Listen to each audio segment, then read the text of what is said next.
Mom wanted to buy me a really nice calf horse. Dad didn't really push me away from it, but I told Mom I didn't really want a calf rope. I wanted to ride bulls, and now here we are. I was glad it rained today, and I didn't care how muddy it was because we need the rain here. But he ain't been on very many bulls, but he's good for the amount of bulls. I mean, you ain't got to worry about it. Looks like his rope's pretty worn out. Hey! Woo! Sorry, Nate. Yeah, he is. Saw my first rodeo when I was probably 6, 7. We went on a trip out west with the family and went to Cody Stampede, Cody Night Rodeo.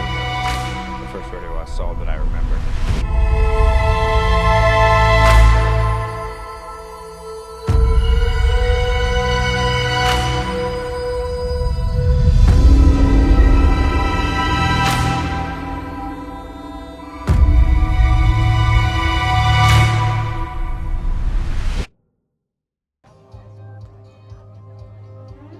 So I started at our local county fair, and then I went to a local rodeo called H&H Rodeo. And then one day I was sitting in the living room at the house and stumbled across West Virginia High School Rodeo, and that led me to, joining the High School Rodeo Association. Drew had pestered me for a long time that he wanted to ride a bull, And then he called me at the office one day and said, hey, they're doing steer riding. Okay, I'll go down, I'll sign the waiver, you can get on, and we'll get this out of his system. So he goes down and he gets on his steer and it comes out and he runs to the other side of the pen, makes a hard left, he goes to the right. When he hits the ground, his head and one shoulder and arm were stuck through the panels, and he hit really hard, and I thought, well, that'll fix this. And he jumped up and had this wild look in his eye, and I knew right then that this isn't over, there's going to be more to this. Which, I did all those I could, and then the Southern Extreme Bull Riding Association, I found them. I did quite a few Southern Extremes. So when I joined High School Rodeo in West Virginia, I was the only member. We rodeoed pretty much solely with Virginia High School Rodeo. They were gracious enough to let me come over and rodeo with them. And when we went to the National High School Finals, they take team pictures, and they called out for the West Virginia team to come get their picture taken. And Drew's walking across the arena, and they called for the West Virginia team again. And Drew's still walking across the arena, and they called for him a third time, and he's standing out in the middle of the arena waving his arms going, I'm right here. It was him and the national director. It was him and the national director that took the picture. My second year, there were 3 of us. My senior year, we had grown to about 12 members, and now it keeps growing every day. We have a pile of members in the high school, junior high, and then we do a youth and peewee, and it just keeps growing all the time. So the first big rodeo I competed in, not big money-wise, but big just size, was the National High School Rodeo Finals in 2012. Dad and I flew out, and we pulled up to the rodeo grounds there, and I looked at him and said, what have we gotten ourselves into? I learned to be accountable, because it's not like a team sport where you can lean on others. It's all about you.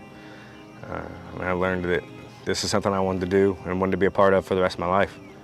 So I did make a quick jump from the high school rodeos to the zebras. The high school rodeos, the bull power wasn't nearly as high as it was in the zebras. I went from, jump kickers or something that would turn back nice and easy to bulls that you would see at the PBRs week in and week out.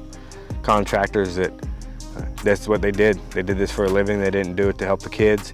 They were there to buck you off, and not only the bull power changed, but the atmosphere changed, the pace of the show changed. It was a lot to take in, but I adapted quickly and overcame and tried to do the best I could. I had a lot of fun doing it until I graduated high school. Once I graduated high school, I got a scholarship to rodeo for the University of Wyoming under George Howard. Went out to Wyoming and college rodeoed for 4 years, all while doing some local bull ridings back here, and then started PRCA pro rodeoing.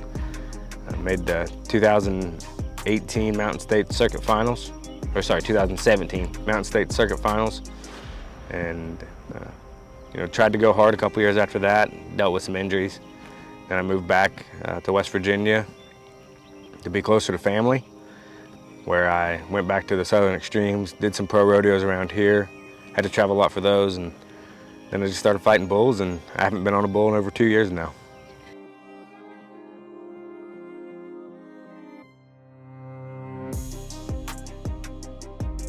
I chose Wyoming because they had the degree I wanted. I'd always heard good things about their agricultural school and their animal science school. They're a top-tier rodeo school, and I really liked Coach George Howard.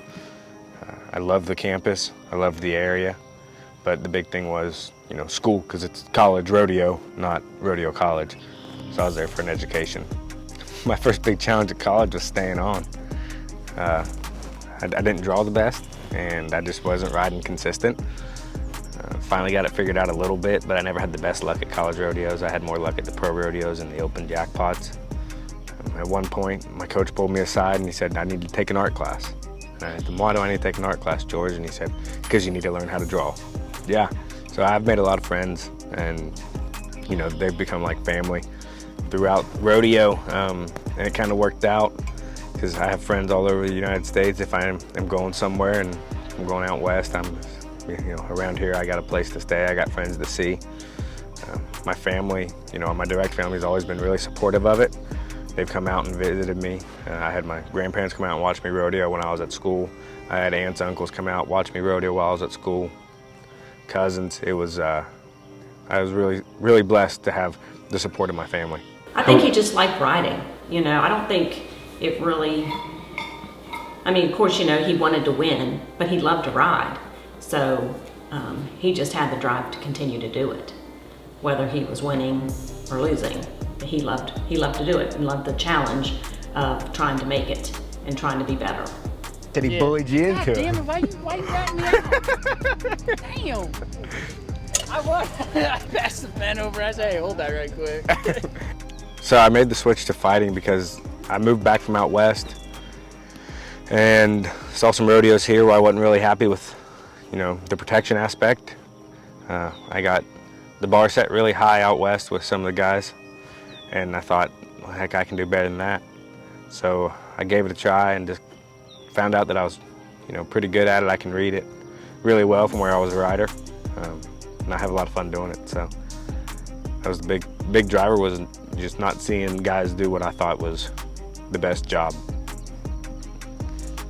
My goal moving forward is get better every day. If you're not getting better every day, you're getting worse. I'd love to be able to get my pro cards in the PRCA and the PBR. It makes it a little tough being from West Virginia. I've looked into doing some freestyling, but just to keep getting better every day is my goal. It's just a passion to stay around the bull riding. That's where I started. That's where I'll end. It's a passion that I have. I love watching the bulls buck. I love watching, the athleticism that these bulls show. I love taking care of them. So I want to stay around the bull riding end of things. Just the love I have for it. I've always loved the bull riding end. Even when I was little, I just watched the PBRs. We watched the NFR and I'd stay up late just to watch the bull riding. I love the challenge of man versus beast, and I love watching the bulls buck, the athleticism they show, the different personalities all the bulls have.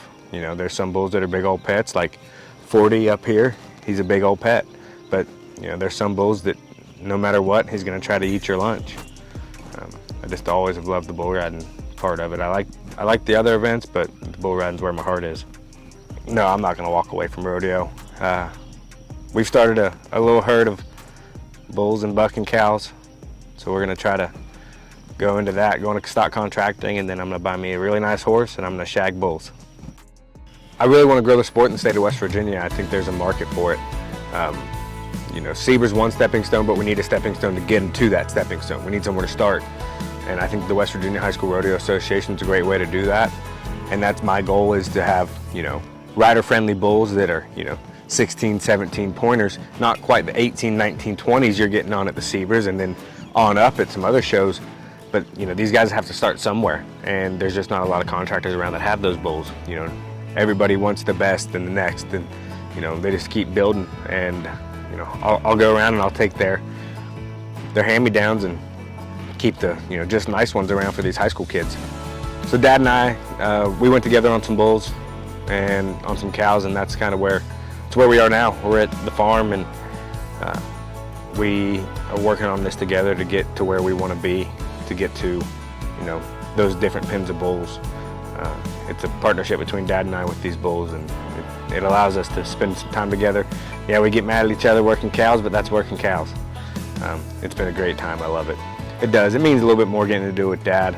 Dad never really rodeoed, and it's something that since I started rodeoing that he really enjoys. And getting to spend more time with Dad always means so much to me. We've talked about it. We'd like to have a few bulls to raise. Personally, I enjoy raising them from calves up until the first 5 or 6 rider trips. I like being around them, and then the older bulls too. Some of the ones in the middle they get a little rowdy sometimes. I'm getting too old to step as quickly as I used to. He's just passionate about fight bulls. He doesn't care who they are, which bulls. He's not in it really so much for the accolades